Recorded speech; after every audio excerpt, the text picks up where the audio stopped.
முடியும். தேவ தூதர்களுக்கு கட்டளை கொடுத்து ஜெபிக்கும் பொழுது அந்த காரியங்கள் எவ்வளவு துரிதமாய் முடிகிறது. நம்ம கிட்ட இருந்து கமாண்ட ரிசீவ் பண்றதுக்கு அவங்களுக்கு நம்ம சுத்தி நம்ம காத்துட்டு இருக்கிறாங்க அப்படின்றது நம்ம முழு நிச்சயமாய் நம்ப வேண்டும். எப்படி யாக்கோபு சொப்பனம் கண்டார் பாருங்க. அந்த இடத்துல படிக்கட்டுல தேவ தூதர்கள் ஏறுவதுமாய் இறங்குவதுமாய் இருந்தார்கள். அந்த இடத்துல வானம் திறந்திருந்தது. எல் பெத்தேல், இது வானத்தின் வாசல். அப்படித்தான் ஒவ்வொருத்தரையும் இன்றைக்கு நம்மள தேவன் வைத்திருக்கிறார். நீங்க தான் வானத்தின் வாசல். தேவ ராஜ்யத்தை பூமியில ஸ்தாபிக்கிற ஸ்தானாதிபதி. அப்படின்ற அந்த ஸ்தானாதிபதிகளுக்கு நிறைய பரலோக ராஜ்யத்தோட பேக்கப் கொடுக்கப்பட்டிருக்கிறது. இந்த மாதிரி ஒரு நிறைவை நம்ம பெற்றுக்கொண்டு முதல்ல நம்பணும்.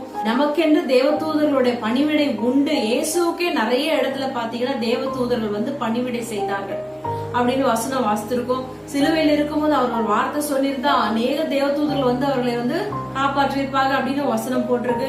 அதனால எல்லா இடத்துலயும் நம்ம பாதுகாக்க, எல்லா இடத்துலயும் நமக்கு தேவ தூதர்கள்